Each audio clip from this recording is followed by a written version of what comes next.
Hey everyone, Jeff Garland here. Just wanted to spend some time with you today just to share some inspiration. 3 strategies that can make a massive impact on your life right now. So it doesn't matter who you are or where you are in the world or how old you are or what you're going through, whether it's anxiety, depression, post-traumatic stress, whether it's relationship problems or you're suffering because of a relationship breakdown. Maybe it's something financial, maybe it's something to do with your work or something to do with family or health or whatever it is.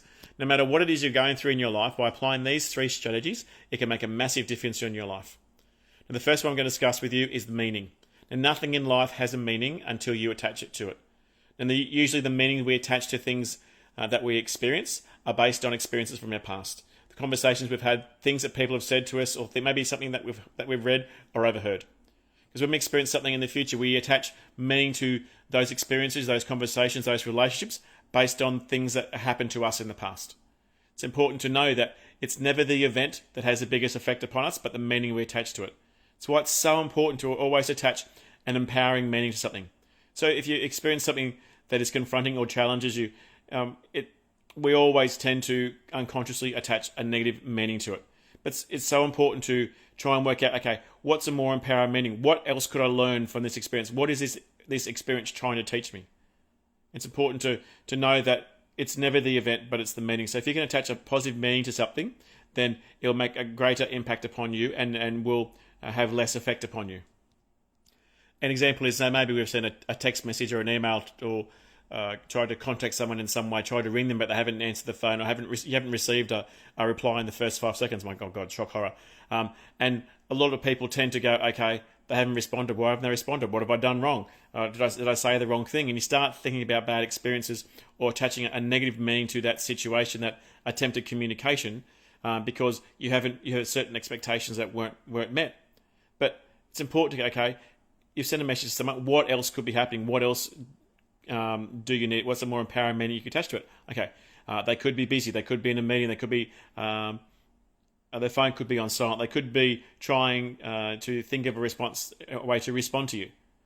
And is it usually the way we usually think, oh God, you send a message or something and you think negatively about it, but then when they text you back later on and apologise or whatever it is, it's never as bad as what you make it out to be. It's just because you associate a negative meaning to that situation, that experience, based on beliefs about your past, from experiences from your past, and that's why it's so important to always try and attach an empowering meaning to a situation. So if you've experienced stuff in your past, have a look at that experience. Go, okay, what else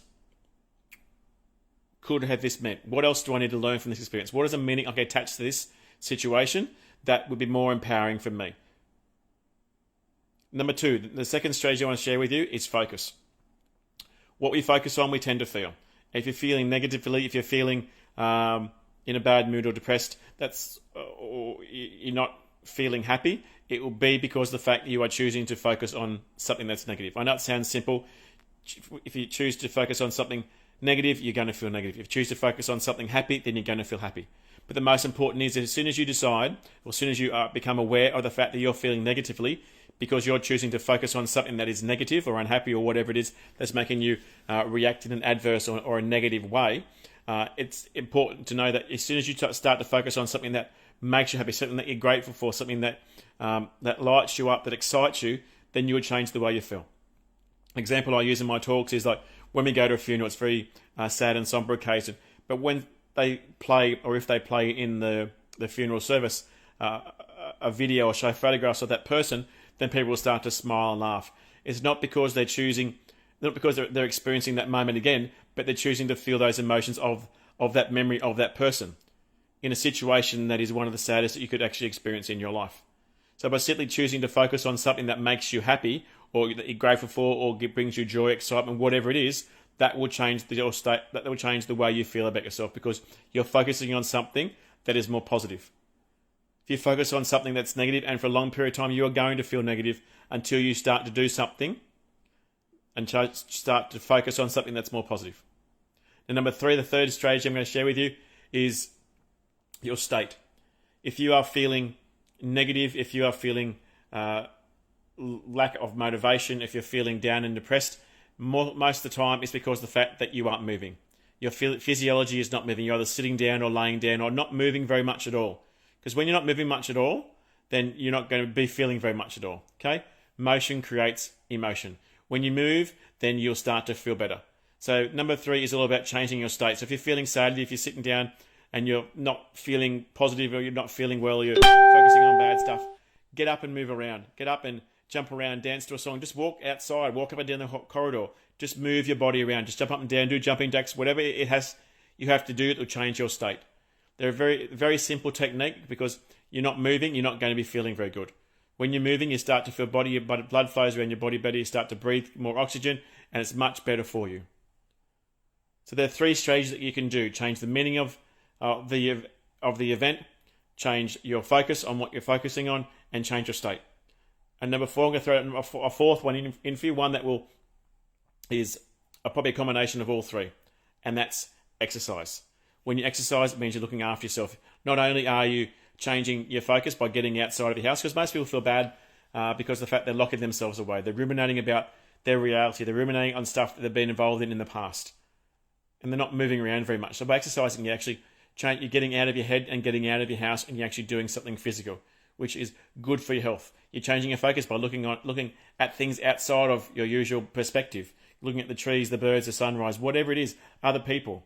You're changing your state because you're moving around. You're moving your body in a healthy, productive way. It hasn't got to be running or jogging. It can just be simply going for a walk the dog, whatever it is. If you don't get out very much, or you're worried about going outside, walk up and down the hallway, or walk up to the corner of your street, and just take it a bit further each time you go and do it. It's also about changing the meaning, because the meaning of you exercising it means you're not locking yourself away. You're taking back control, taking back power of who you are. We all tend to lock ourselves away. It's so important to realise that you are not defined by your condition. You are not your diagnosis. Okay? You are not your disorder. You are someone who has been diagnosed with something. It doesn't define who you are. And you always have the power to make the decision to take control of your life and who you are and what you're going through. You have that power within you.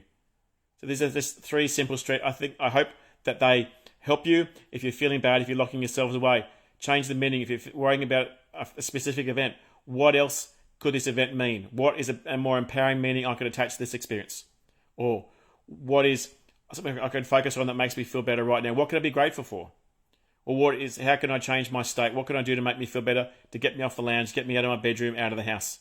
Go and do some exercise, go and visit some people, do some stuff that you want to go and do. You have the power. It's your life to do what you want to do in your life.